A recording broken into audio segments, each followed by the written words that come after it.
Voilà, bonjour à chacun, soyez les bienvenus dans ce lieu de réunion. Nous sommes là pour adorer notre Père et lui faire monter toute notre adoration, notre louange. On va s'incliner quelques instants pour que Dieu bénisse nos cœurs et notre écoute de tout ce qui sera fait dit ce matin. Merci Père. Merci parce que tu es là au milieu de nous et tu te plais dans l'assemblée de tes enfants, Seigneur. Et ce matin, nous voulons vraiment réaliser que ton esprit est là pour nous communiquer toute grâce excellente qui vient de ce Père des Lumières. Merci Jésus de répandre ta vie en abondance au milieu de nous, que nous puissions t'apporter nos accents de reconnaissance, nos chants de louange, notre adoration, Seigneur, avec vérité et simplicité. Merci Jésus d'être au milieu de nous et de nous faire du bien. Manifeste ta grâce, Seigneur, et que ta bonté passe sur chacun de nous, Père. Amen. Amen. Amen.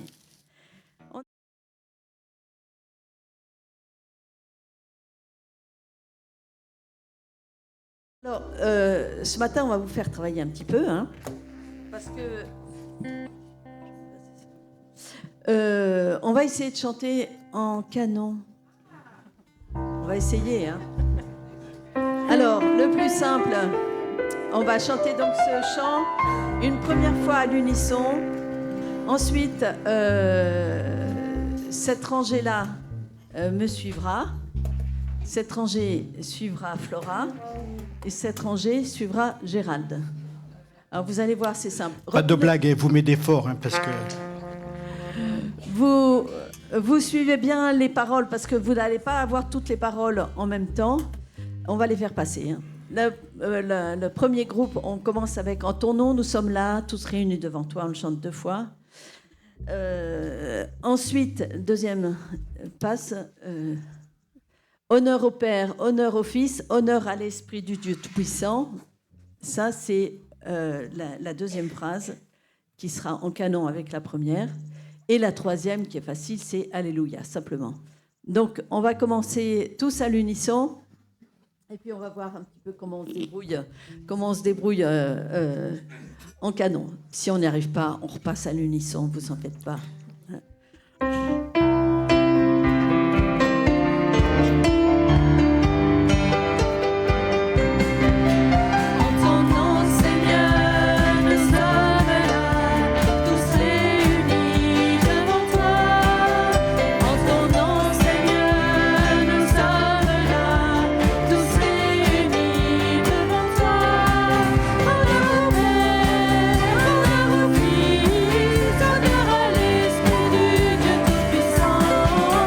Honneur au Père,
celui qui est assis, à celui qui est assis au-dessus des cieux, qui règne sur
La louange, l'honneur, la gloire appartiennent à celui qui est assis sur son trône. Et nous voulons entrer pleinement dans sa présence. J'entre dans tes portes, Seigneur.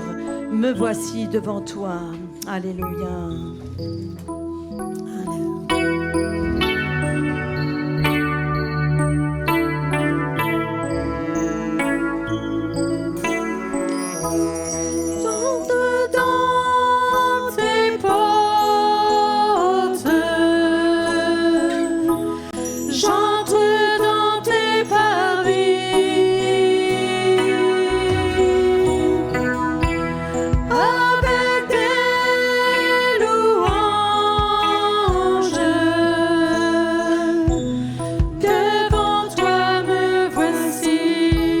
J'entre dans tes portes, Seigneur.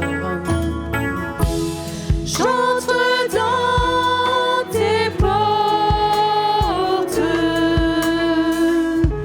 J'entre dans tes parvis.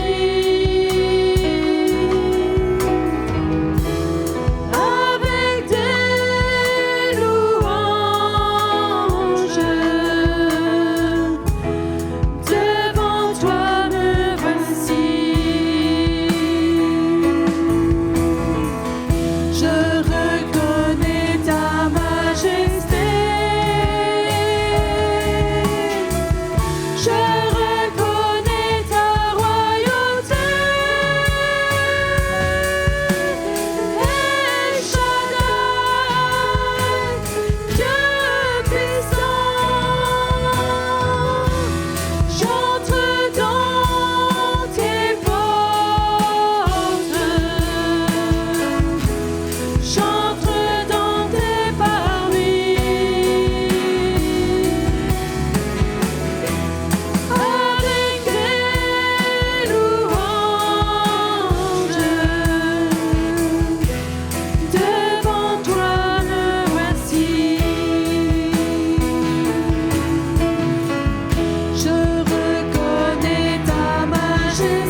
la droite du Père, qui Amen. intercède pour chacun de nous et qui veut encore nous parler ce matin. Et nous voulons être attentifs à ce qu'il veut nous dire. Comme un doux murmure, comme une pluie légère, tu nous arroses. Et ce matin, le Seigneur veut nous arroser de sa bénédiction, de sa plénitude. Tu déposes sur nous des couronnes d'or. Nous sommes les enfants de Dieu appelés à régner avec lui. Et nous sommes heureux d'être revêtus de ce manteau de gloire ce matin. Alléluia.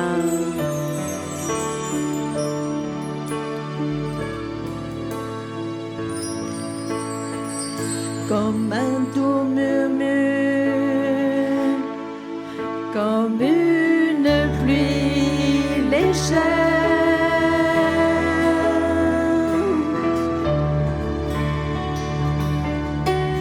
tu nous arroses de ta douceur présence.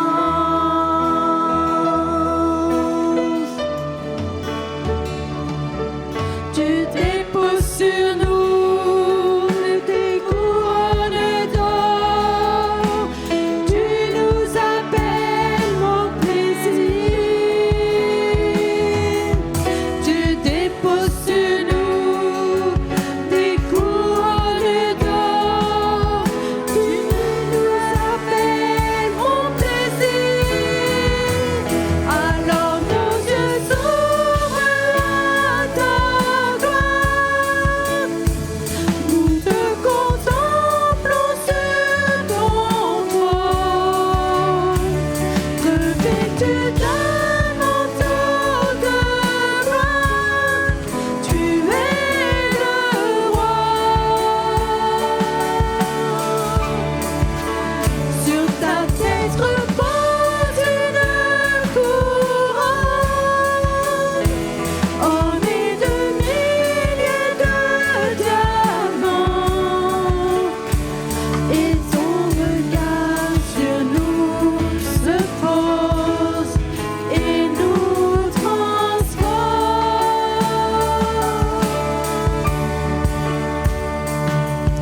Et des milliers d'anges dansent autour de toi.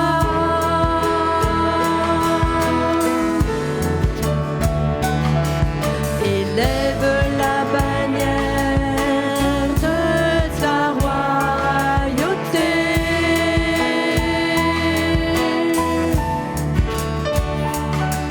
Les trompettes sonnent avec puissance, appelant l'angoisse de la terre. Les trompettes sonnent avec puissance, appelant ton règne sur la terre. Alors nos yeux s'ouvrent à ta gloire. Nous contemplons sur ton trône, revêtu d'un manteau de gloire. Tu es le roi. Sur ta tête repose une couronne ornée de milliers de diamants. Et ton regard sur nous se pose et nous transforme. Et ton regard sur nous se pose et nous transforme. Merci Seigneur pour ce regard posé sur chacun de nous ce matin. Merci parce que ta gloire, tu la partages avec nous, Seigneur. Et nous sommes au bénéfice de cette pluie divine, de cette bénédiction d'en haut qui veut couler encore sur chacune de nos vies ce matin. Je veux te louer, Seigneur, de ce que tu as tout accompli à la croix, de ce que tu as élevé ton Fils en dignité et de ce que tu nous appelles à le suivre, à marcher à ta suite. Merci, Jésus, pour ta présence au milieu de nous. Merci de ce que tu agis encore aujourd'hui par ton Saint-Esprit. Manifeste ta gloire, Père, ce matin et que ta bonté passe sur chacune de nos vies, Père. Amen. Louange à ton nom, Amen. Jésus. Nous Sois voulons loué, entrer dans dans ce moment d'adoration de tout notre cœur. Alléluia, Jésus. Nous continuons à adorer le Seigneur de nos voix. J'invite les frères et sœurs qui ont été désignés pour distribuer le repas du Seigneur à s'approcher.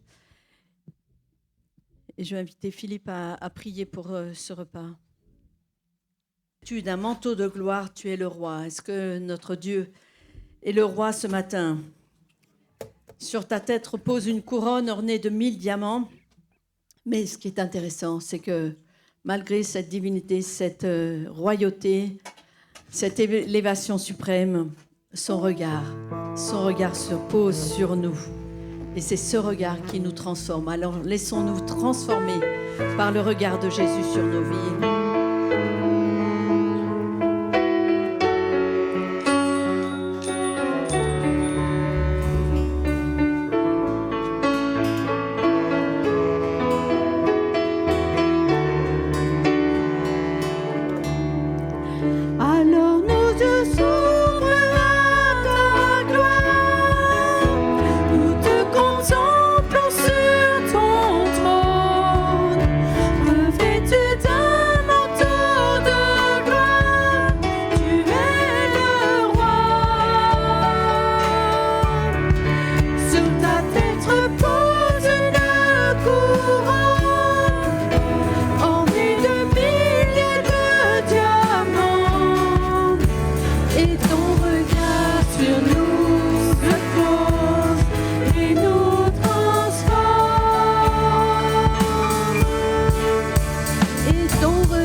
Croyez cela, que parce que le regard de Jésus se pose sur chacun de nous, alors il nous transforme. Et il ne nous transforme pas simplement extérieurement, mais il transforme notre cœur, nos pensées, nos mentalités, tout cela pour que sa gloire paraisse et que nous puissions le contempler en esprit et en vérité. Nous allons avoir le temps de nos offrandes.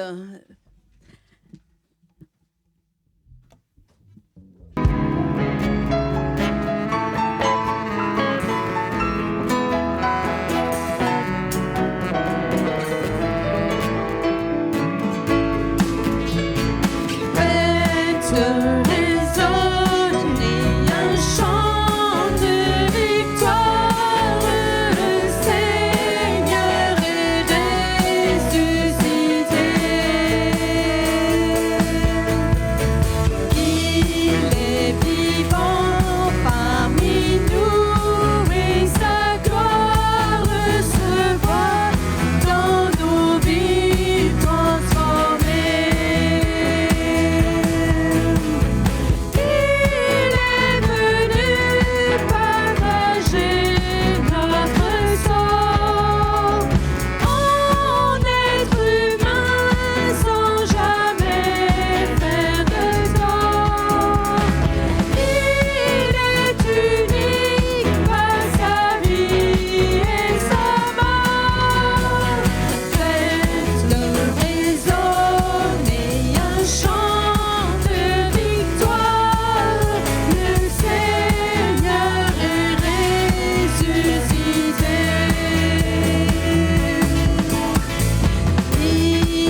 chant de victoire, que le Seigneur est ressuscité.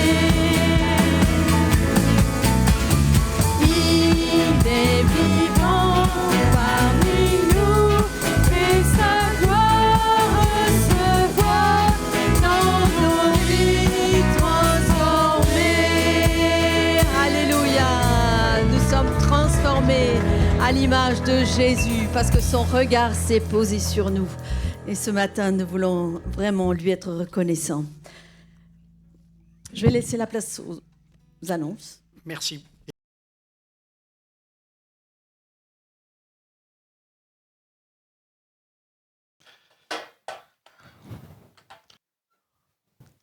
Notre Dieu est bon, il est merveilleux. Et c'est un jour encore pour moi ce matin d'être dans la présence du Seigneur. Et j'espère que c'est le cas aussi pour vous, malgré tout ce qu'il peut y avoir. Je pense que ce matin, on peut laisser tout de côté et recevoir sa parole qui est notre lumière. Amen. Donc, il y a quelques dimanches de cela, mon dernier message que j'ai apporté, le message avait pour titre la piété est utile à tout. Et autrement dit, ça veut dire mon attachement à Dieu est utile à tout. Et pendant mon développement, je m'étais appuyé sur 2 textes de Paul. Le premier texte est le texte que Paul va adresser à l'église de Corinthe, donc 1 Corinthiens au chapitre 9. Et dans ce texte, Paul va un peu comparer la vie chrétienne à une vie d'athlète, de sportif. Et il va dire que des sportifs, des athlètes, courent de manière à remporter des prix, des couronnes qui sont corruptibles. Et lui, il nous invite, nous, en tant qu'enfants de Dieu, en tant que chrétiens, à courir pour remporter des prix qui ne sont pas corruptibles. Et en complément à ce texte, je me suis appuyé sur un deuxième texte, toujours que Paul va adresser, mais cette fois-ci à son enfant dans la foi, j'ai envie de dire, Timothée. Et il va dire ceci, que l'exercice physique est utile à peu de choses, mais la piété est utile à tout. Donc l'attachement à Dieu est utile à tout. Donc je m'étais appuyé sur ces 2 textes-là principalement. Et donc mon premier point que j'avais développé, c'était l'importance d'avoir un objectif sous nos yeux. C'est cela qui va nous permettre effectivement de courir pour remporter le prix. La volonté de Dieu de l'avoir sous nos yeux. Et dans le deuxième point, j'avais précisé que s'il y a une discipline que nous devons avoir en tant qu'enfants de Dieu, finalement, c'est celui de l'attachement à Dieu. C'était mon deuxième point. Et mon troisième point, j'ai partagé avec vous quelques versets qui parlent des promesses qui sont pour les enfants de Dieu, qui sont pour ceux-là qui demeurent dans la présence, qui sont attachés à notre Seigneur. Donc voilà un peu ce que j'avais apporté la dernière fois. Et ce matin, j'ai vraiment ressenti de continuer, d'approfondir un petit peu ce que j'avais commencé la dernière fois. Et ce matin, je vais approfondir sur la notion de l'attachement à Dieu. Donc, qu'est-ce que j'entends par attachement à Dieu? J'entends le fait de demeurer dans sa présence. J'entends le fait de rester connecté à Dieu. J'entends le fait de rester constamment dans sa présence. Voilà. Et à ce sujet, par rapport à la notion de l'attachement, rester connecté à Dieu, j'ai une théorie que j'appelle souvent la théorie du congélateur débranché. Je vous montre une image. Vous voyez ce congélateur, comment tout est givré. Je sais qu'aujourd'hui, avec la nouvelle technologie, il y a des frigos qui ne congèlent pas à ce point. Quand on a ce congélateur qui est branché, supposons que, voilà, qui est givré comme ça à l'intérieur, si je le ferme et que je débranche la prise, je débranche le congélateur de la prise et que quelqu'un vient juste après moi et ouvre le congélateur, au vu de l'état, il ne saura pas que le congélateur n'est plus branché, n'est plus connecté. Okay? Et on va laisser quelques temps, et avec le temps, ça va se fondre, ça va disparaître. Mais sur l'instant T, quand on va débrancher, elle va rester toujours comme ça. Et je me dis, parfois, dans notre marche avec le Seigneur, on n'est plus connecté, on n'est plus branché. Mais on a l'impression, au vu de certaines choses, qu'on est toujours attaché à Dieu, qu'on est toujours connecté à lui, mais en réalité, on ne l'est plus. Et ce qui fait que dans notre marche avec le Seigneur, mais on le vit plutôt comme une routine. Il n'y a plus vraiment d'intimité, d'attachement avec lui. Et le deuxième exemple que je voulais prendre aussi pour illustrer cette notion d'attachement, c'est les téléphones portables. Aujourd'hui, les smartphones, on en a quasiment tous, et ils prennent tellement de la place et de l'importance dans notre, dans notre quotidien. Avec le téléphone, on peut... Bon, initialement, c'est fait pour communiquer, pour appeler, ou que ce soit par voie orale ou par texto. Mais le téléphone va aussi permettre de travailler. Aujourd'hui, dans le milieu du travail, le téléphone est aussi à utiliser. Ça va permettre de prendre des photos, des vidéos, même dans des cadres professionnels. Ça va permettre aussi de s'informer grâce à l'accès à Internet à l'intérieur. Avec tous les tas d'applications qu'il y a à l'intérieur, ça va nous permettre aussi de faire l'objet, par exemple, de GPS pour retrouver son chemin, de lire la Bible. Je ne sais pas si vous avez autre chose. Payer, voilà. Ainsi de suite. Donc, le téléphone, les smartphones prennent tellement de la place. Donc, effectivement, quand je pense à payer, si je n'ai pas ma carte bancaire, j'ai le téléphone, j'ai intérêt à ce que mon téléphone soit chargé. Ce qui fait qu'au vu de l'importance des smartphones dans notre quotidien aujourd'hui, on prend plus le temps de veiller à ce qu'elle soit toujours chargée. On va le charger pendant toute la nuit.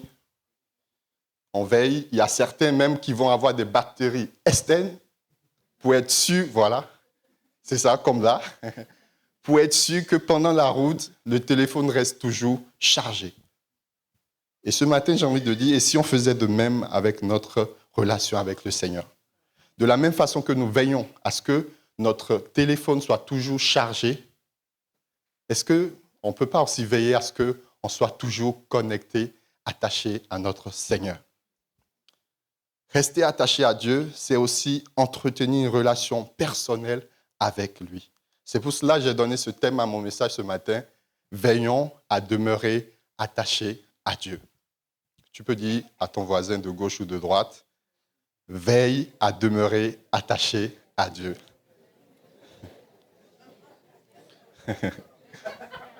Merci. Parce que j'en ai besoin aussi.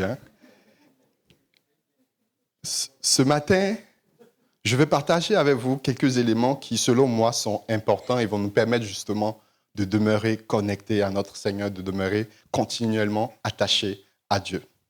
Okay? Le premier point, c'est mon attachement à Dieu se manifeste dans l'obéissance. Mon attachement à Dieu se manifeste dans l'obéissance. Je me suis rappelé de l'histoire d'Adam et d'Ève dans le jardin d'Éden. Après avoir créé l'homme, Dieu l'a placé dans le jardin d'Éden pour le cultiver et le garder. Il va demander à l'homme de ne pas manger du fruit de l'arbre de la connaissance du bien et du mal. Et qu'est-ce qu'on va constater? L'homme va désobéir à cette parole. Et dans Genèse 3, verset 8, comme d'habitude, le texte dit ceci. Alors, donc, quand ils ont désobéi à la parole de Dieu, donc Dieu va descendre le soir, et alors ils entendirent la voix de l'Éternel Dieu qui parcourait le jardin vers le soir, et l'homme et sa femme se cachaient loin de la face de l'Éternel, au milieu des arbres du jardin. Dès qu'ils vont entendre la voix de l'Éternel, ils vont se cacher. Tant qu'ils obéissaient à Dieu, ils n'avaient aucun problème avec sa présence. Ils n'avaient aucun problème, ils n'avaient pas honte d'être dans la présence de Dieu. Et une fois qu'ils vont désobéir, ils auront honte et ils vont se cacher loin de la présence de Dieu.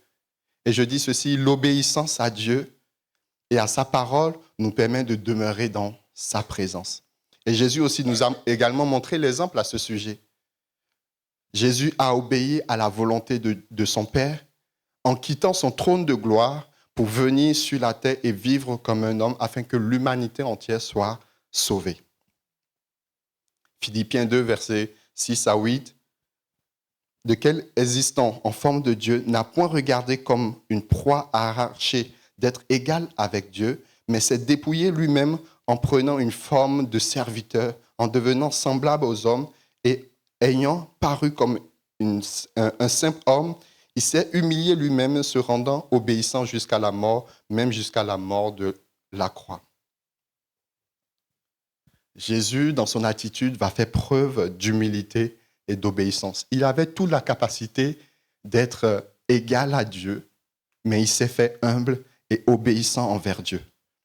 Avant sa crucifixion, Jésus va prier dans le jardin de Gethsémani et va exprimer sa souffrance.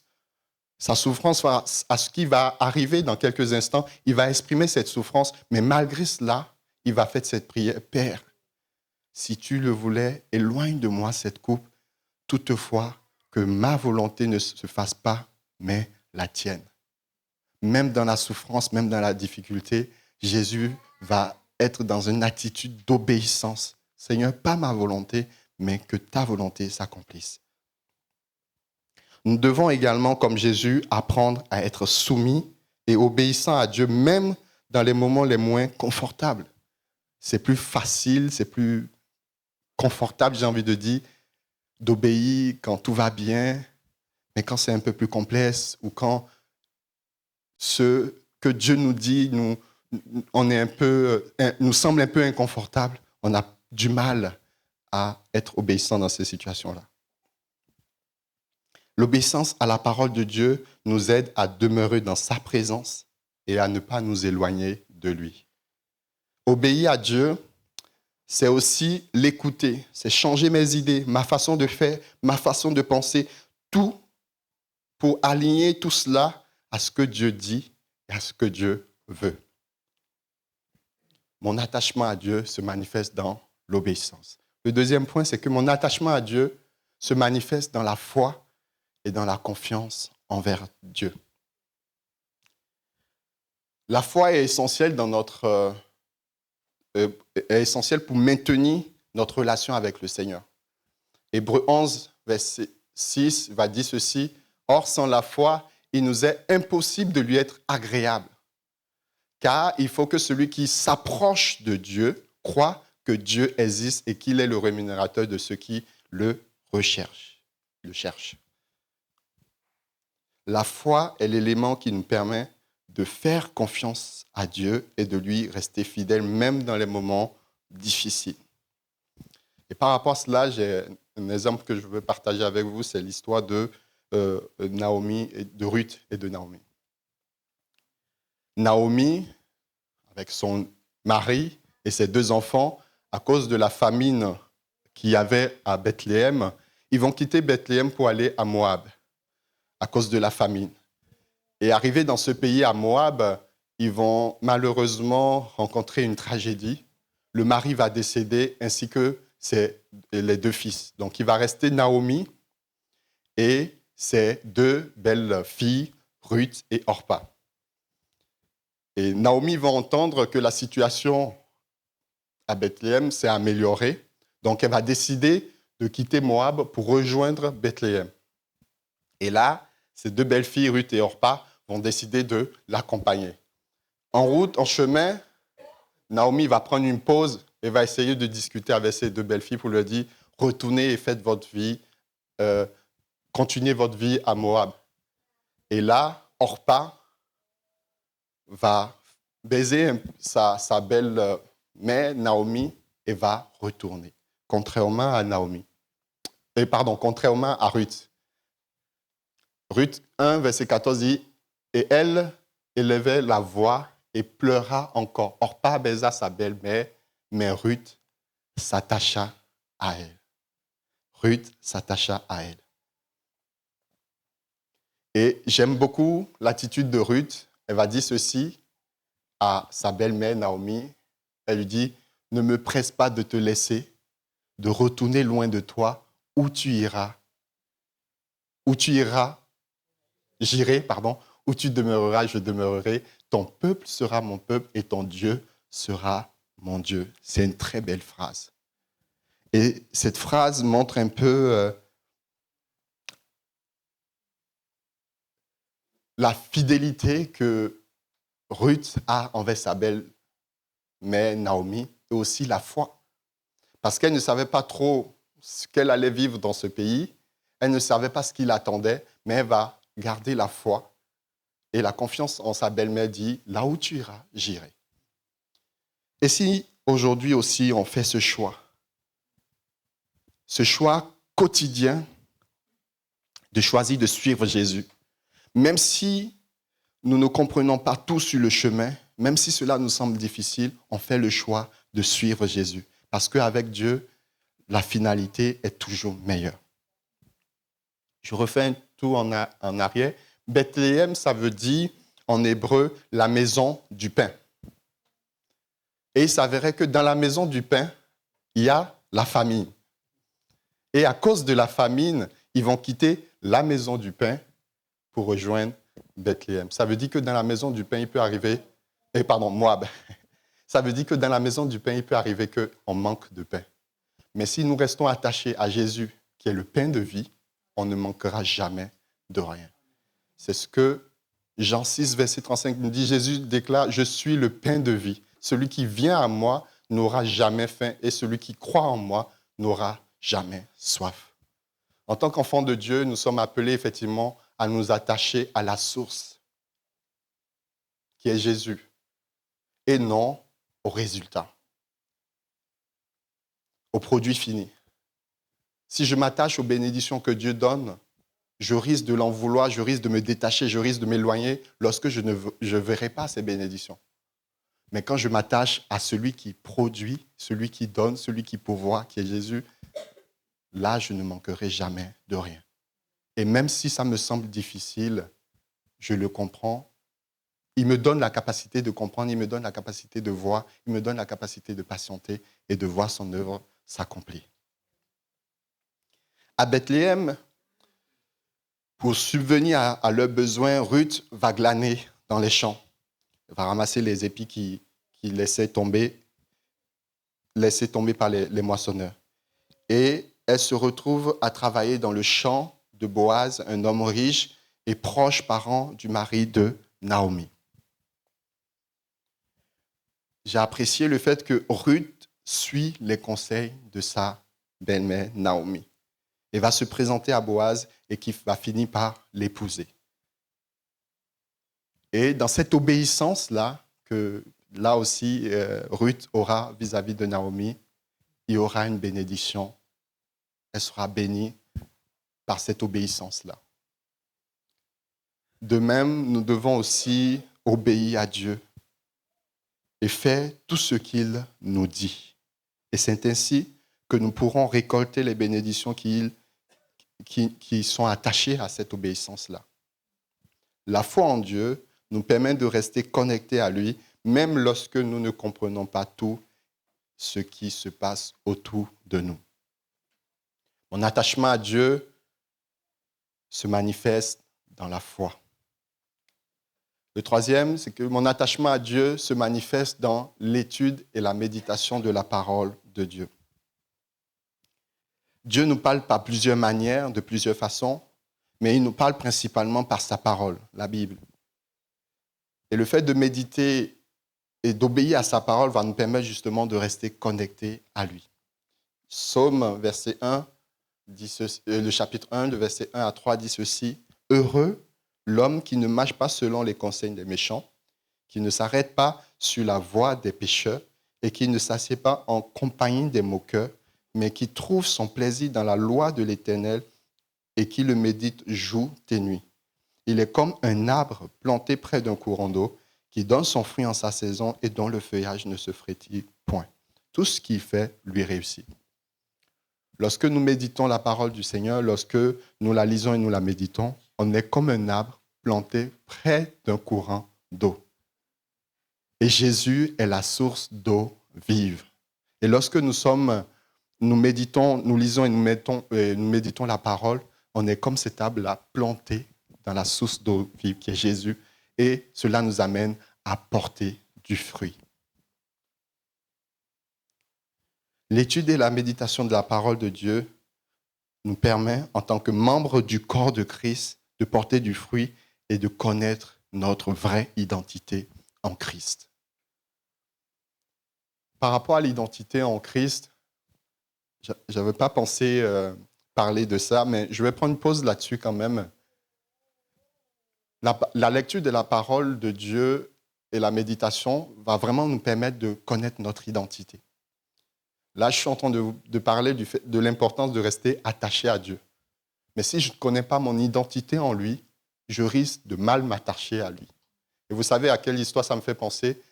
Cette parabole-là du fils qui va demander à son père tout son héritage et qui va aller dilapider et revenir. Et l'aîné, lui, il était attaché à son père. Mais il n'a pas su, faute de manque de connaissance de son identité, il n'a pas su bénéficier pleinement des bénédictions qu'il pouvait avoir auprès de son père, malgré le fait qu'il était attaché à lui. Donc la méditation de la parole, la lecture, va vraiment nous permettre de connaître notre identité en Dieu, de savoir ce à quoi j'ai droit, qui je suis réellement en Christ, pour pouvoir épouser facilement, librement, avec assurance, tout ce que Dieu a pour nous. Parce que je trouve que c'est dommage d'être enfant du Dieu, enfant d'un Père qui est grand et de marcher la tête baissée.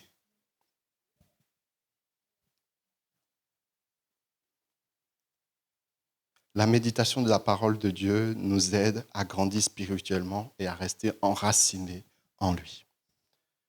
Le 4e point, mon attachement à Dieu se manifeste dans la prière et dans la communication avec Dieu.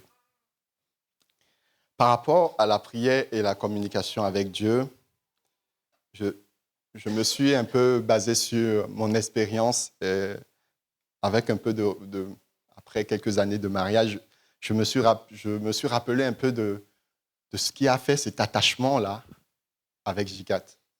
Je me suis rappelé qu'au fait, initialement, on communiquait beaucoup, on parlait beaucoup, de tout et de rien. On était dans la jeunesse, un clin d'œil pour les jeunes. On discutait beaucoup, on passait beaucoup de temps à échanger. C'est ce qui nous a permis de nous connaître l'un de l'autre et de nous rapprocher. C'est ce qui a fait qu'on s'est rapprochés l'un de l'autre. Et on s'est rendu compte on peut faire un chemin ensemble. Et le fait de connaître le Seigneur, c'est-à-dire dans la communication au travers de la prière, va nous aider à nous rapprocher de lui, de connaître son cœur et de pouvoir demeurer avec lui, auprès de lui. Parce qu'on va connaître son cœur au travers de la prière et de la communication vis-à-vis de lui. 1 Thessaloniciens 5, verset 16 dit « Soyez toujours joyeux, priez sans cesse, rendez grâce en toutes choses, car c'est à votre égard la volonté de Dieu en Jésus-Christ. » Éphésiens 6, 18 « Faites en tout temps, par l'Esprit, toutes sortes de prières et de supplications, veillez à cela avec une entière persévérance. » Quand je lis ces 2 versets, je comprends qu'on doit continuellement et tous les jours et chaque instant prier. Prier pour tout et prier pour tout et pour rien. Et je me suis posé cette question, est-ce que, Cédric, tu pries vraiment pour tout, systématiquement? Et je me suis rendu compte qu'effectivement, le fait de ne pas prier pour tout et pour rien, j'ai envie de dire, peut être aussi basé sur la conception que nous avons de Dieu, de qui il est. Si on voit Dieu comme celui qui pourvoit, qui nous sort des difficultés, effectivement, dès que je suis dans une difficulté, j'aurai le réflexe de prier. Mais je ne dois pas m'arrêter que à cela, parce qu'il n'est pas que le Dieu qui nous sort des difficultés. Donc, je ne dois pas prier que uniquement lorsque je suis en difficulté. Quand tout va bien, oui, j'aime Dieu, je suis content et tout. Mais dès que je rencontre une difficulté, là, je me rappelle qu'il faut que je prie. C'est bien, parce qu'on se rappelle que Dieu existe. Mais on devrait aussi se rappeler de lui tout le temps.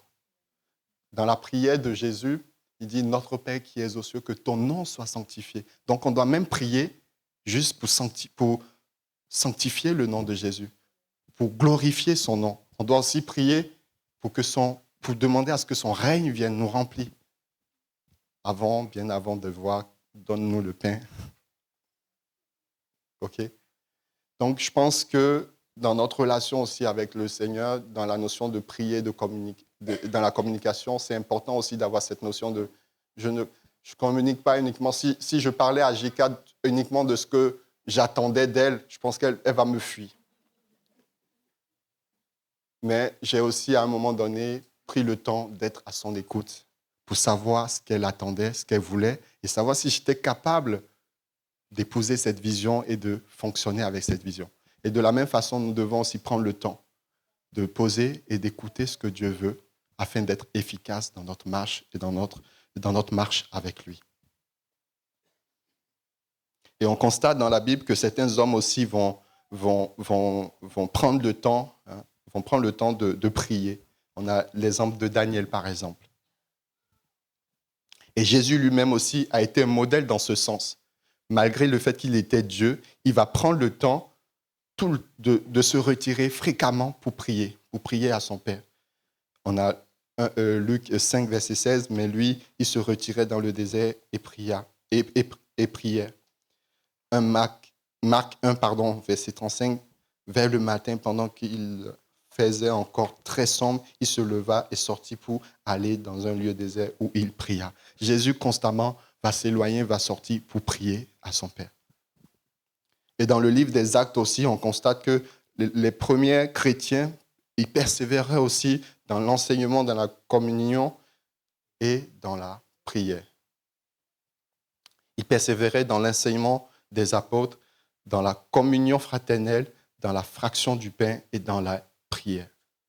Ils étaient chaque jour, tous ensemble, assidus au temple. Ils rompaient le pain dans les maisons. Ils prenaient leur nourriture avec joie et simplicité de cœur, louant Dieu et trouvant grâce auprès de tout le peuple.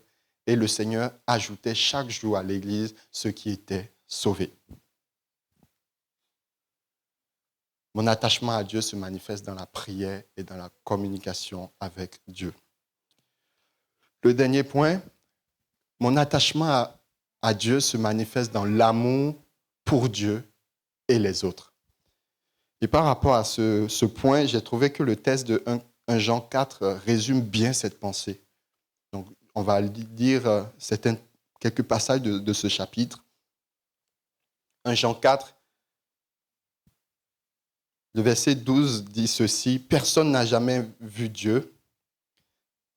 Personne n'a jamais vu Dieu, sinon, si nous nous aimons les uns les autres, Dieu demeure en nous et son amour est parfait en nous.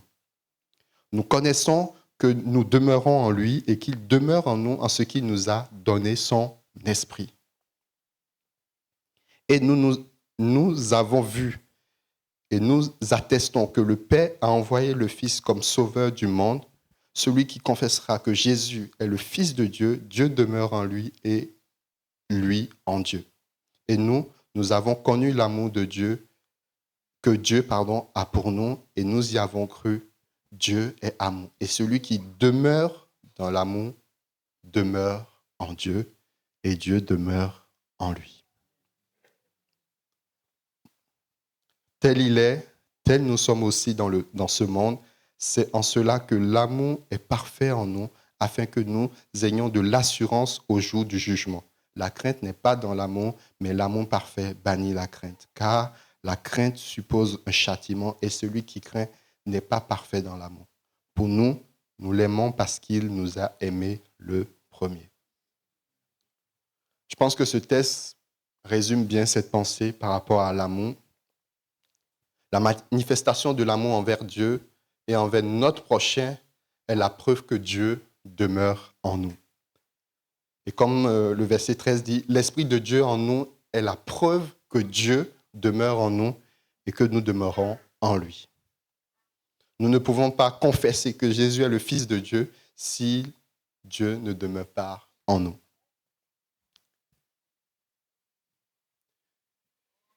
Il y a Matthieu 22, verset 37 qui dit ceci, Jésus, par rapport à la question qu'on lui a posée, quel est le commandement le plus grand, il va répondre, tu aimeras le Seigneur ton Dieu de tout ton cœur, de toute ton âme et de toute ta pensée. C'est le premier, le plus grand commandement.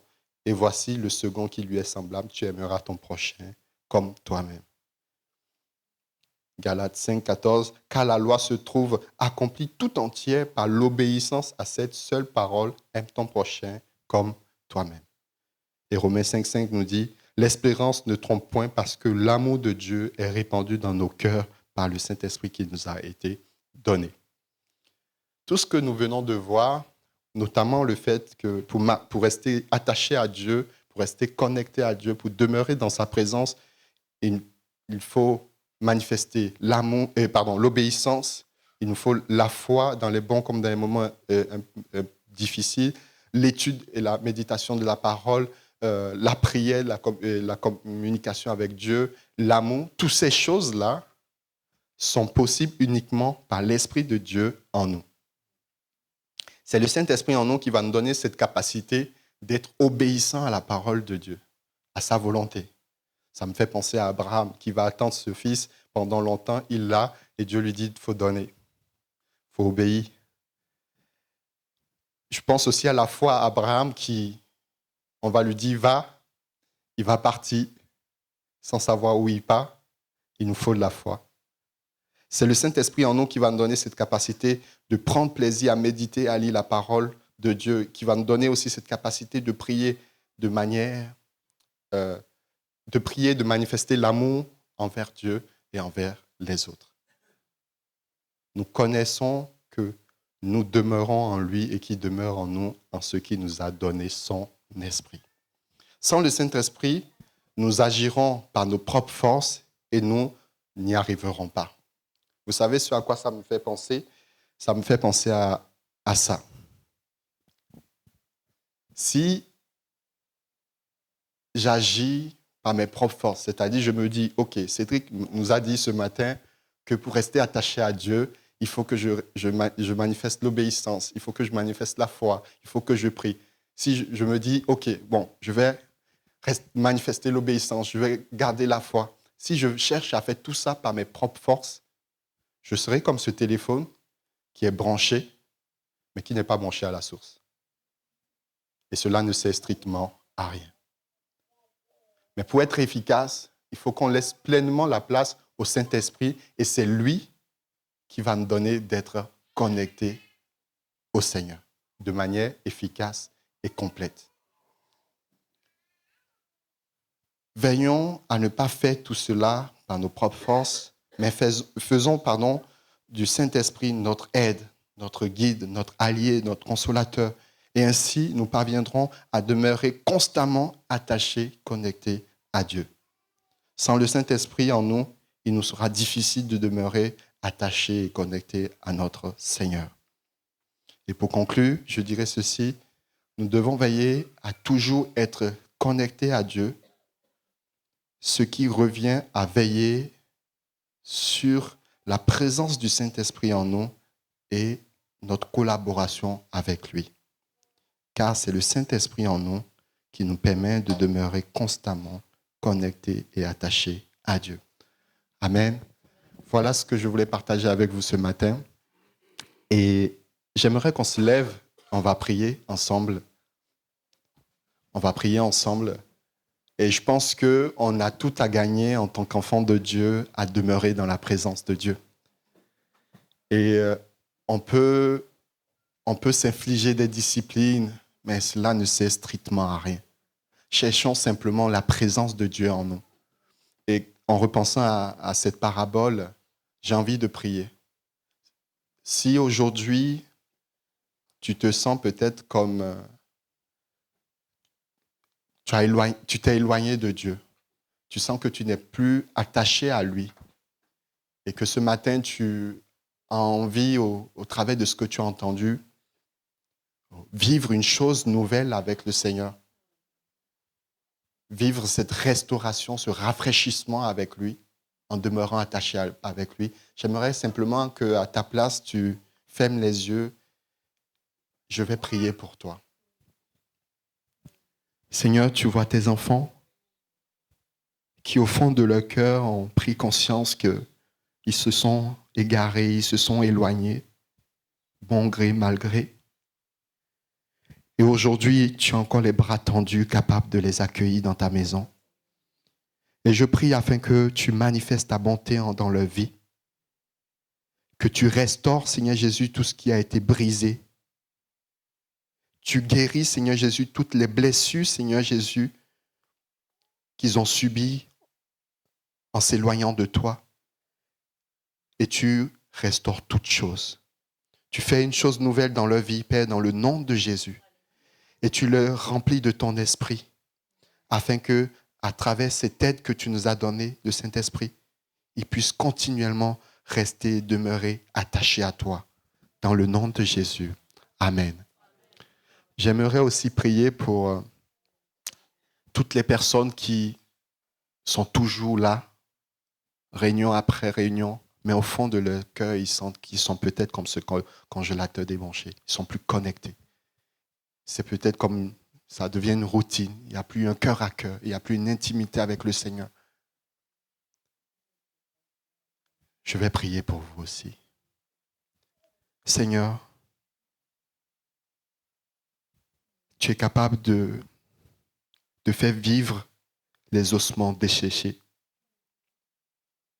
Et je prie, Seigneur Jésus, pour toutes ces personnes qui peut-être se sentent desséchées en toi, que tu souffles ton esprit et ta vie dans leur cœur, dans le nom de Jésus, afin que tout ce qui est desséché reprenne vie dans leur vie.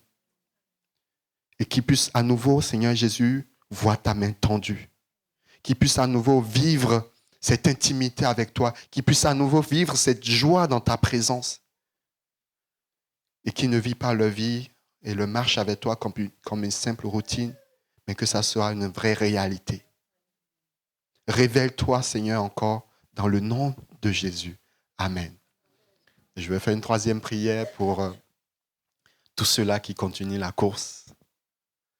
Seigneur, je prie afin que tu continues de fortifier, afin qu'on ne se détourne jamais de toi, qu'on reste toujours attaché, toujours connecté à toi. Remplis-nous encore et encore. Révèle-toi et donne-nous, Seigneur, de nous détacher de toutes les choses de ce monde afin de pouvoir voir pleinement ta gloire s'accomplir dans notre vie. Et à notre tour aussi, Père, donne-nous d'être une bénédiction pour ceux-là qui nous entourent. Dans le nom puissant de Jésus. Amen. Amen. Que Dieu vous bénisse et qu'il bénisse sa parole.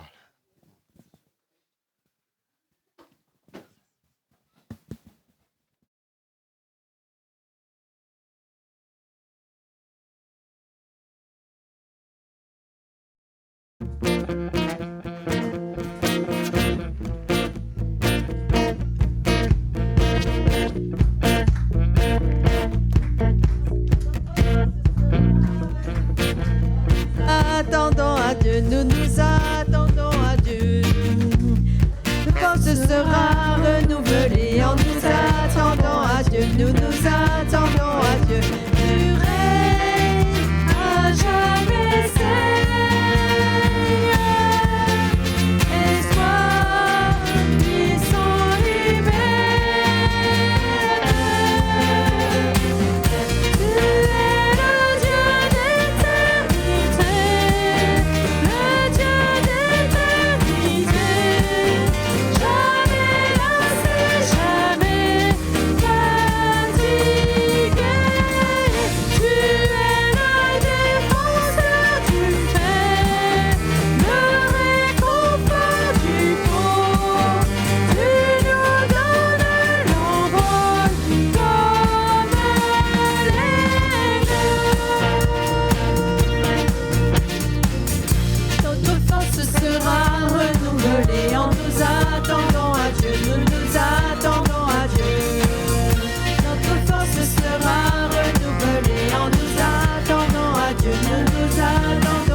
Seigneur, merci parce que c'est toi qui nous renouvelle intérieurement.